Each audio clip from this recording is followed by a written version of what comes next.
On est le Tov aujourd'hui, on est le 17 dans le mois de Iyar. On est dans le 32e jour pour le Homer. Tout ça, c'est des valeurs numériques qu'on aime bien. 32, c'est le Lev. Combien de jours il nous reste pour terminer le Homer? Tov. On est au milieu du Lev Tov. Alors, 33 jours, on a travaillé, on est monté chaque jour une marche.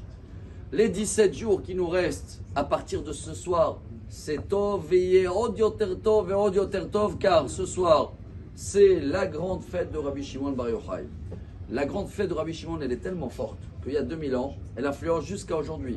Quand dans le Zohar HaKadosh, c'est à la fin, Parashat Ha'azinu, on raconte là-bas toute l'histoire quand il a quitté le monde, Rabbi Shimon Bar Yochai. C'est la seule fois où on a un témoignage de tout ce qui s'est passé à ce moment-là dans la chambre, avec le feu, avec les histoires entre la ville de Tzipori, la ville de Méron, où il va être enterré Rabbi Shimon Bar Yochai. Et c'est un des seuls qu'il y avait une voix qui est sortie d'en haut, Bat Kol. Elle a dit en araméen,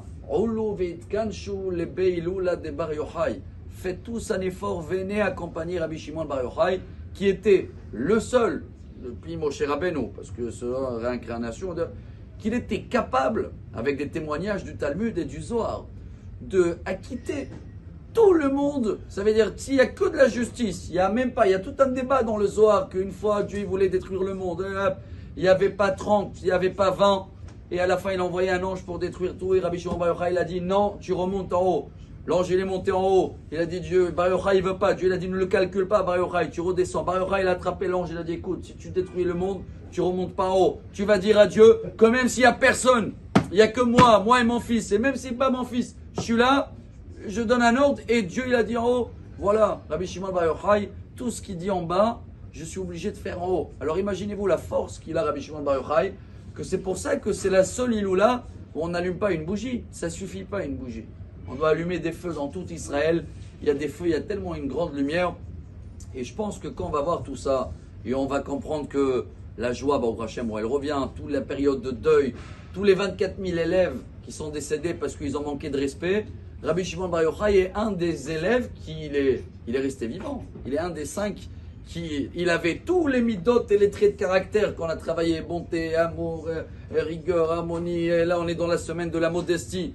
Il avait tout ça, et il avait une force, Rabotai, que voilà ce que je vais essayer, en tous les cas moi, et chacun qui veut, ce soir, quand vous allez voir le feu, la musique, les mariages reprennent tout, les gens qui veulent se raser, se couper les cheveux, tout, chacun il le fait comme il a l'habitude.